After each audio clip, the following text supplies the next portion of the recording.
Okay, so we're ready for the lid of our pot, and it depends on what you want to make, on what shapes you might need or what forms you want to start with. Starting with a solid piece of clay is something that you could do, but you would have to remove the inside of it. Okay, so that would work for a few things.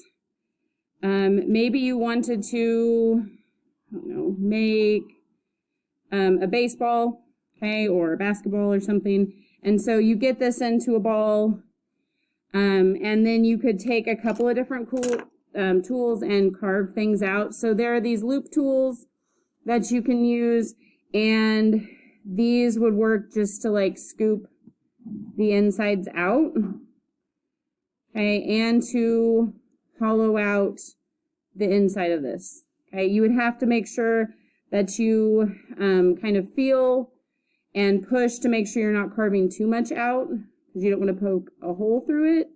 But this is, okay, a technique that you could do. You can make it solid and then go through and hollow it out. Okay, and then that way you would know 100% like what size it's going to be before. Okay, so that's one technique. We did those pinch pot animals, and so you could use that technique where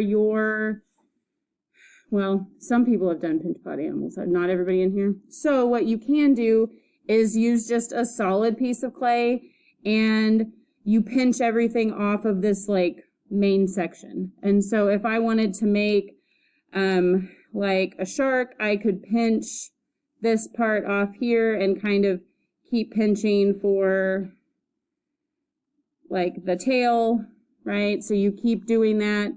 You think about the top where you're going to have a section for like the fin. So you could keep pinching and make this all out of like one piece of clay. Okay, I think maybe he has some little fins, I don't really know, underneath here, but you get the idea of where you're starting with like one piece of clay and then pinching everything off of this to get started. You could even, open places up and like pinch and carve and, add more sections to it. Like the pieces on the side, same kind of thing. It really is good to look at a picture to get an idea of like what you want these things to look like, because you need to be able to see. You don't have all those details of what a shark looks like, which is why I'm running into a roadblock of what else do I do, because I'm not looking at a picture. Okay, so you could start with a big lump of clay and then pinch everything off, so then you don't have to score and slip all these little pieces on. Okay, but this does take some practice. When we did these pinch pot animals, you had to keep working and making sure that you practice to not pinch certain places off. Okay, so the other thing you could do is use slabs. Okay, so this is a 1/4 inch slab.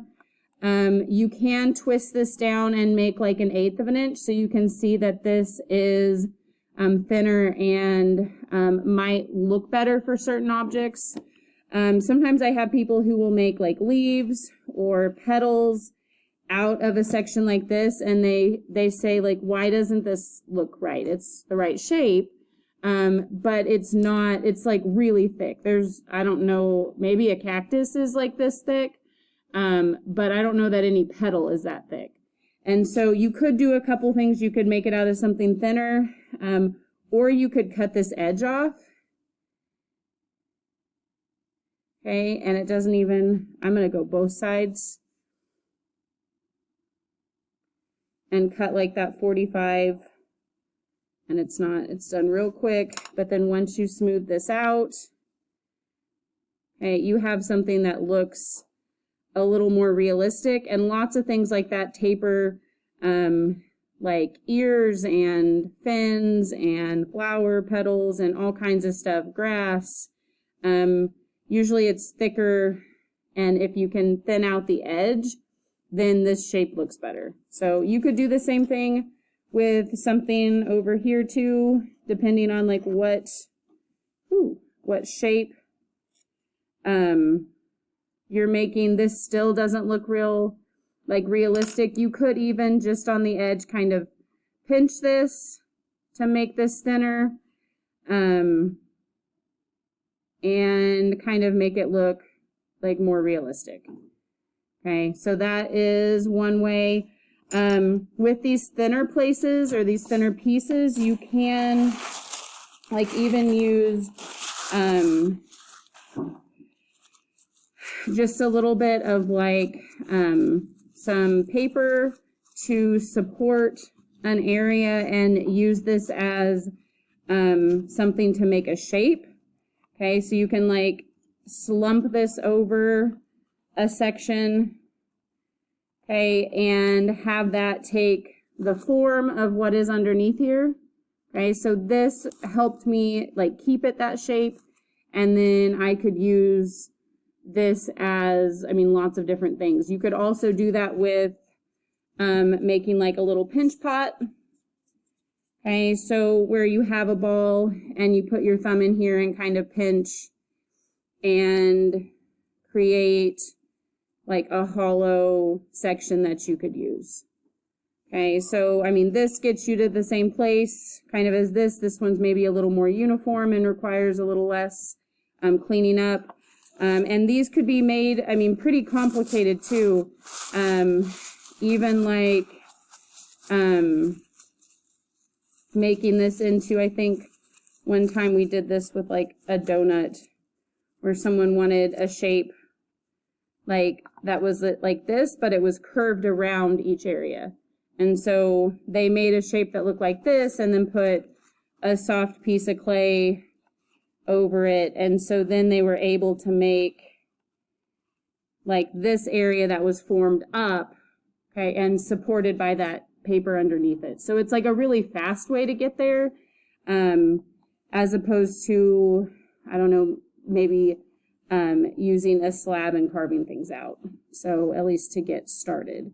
So think about those things. I do have some smaller carving tools like we've used before, if that's something that interests you, if you need those. These bigger ones are nice just to like carve things out.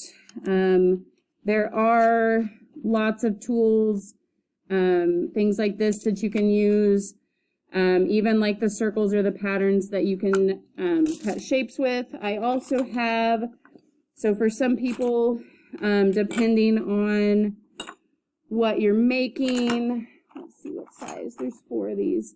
These will make like a hole, and so you just have to, let me reuse this part, or use this one.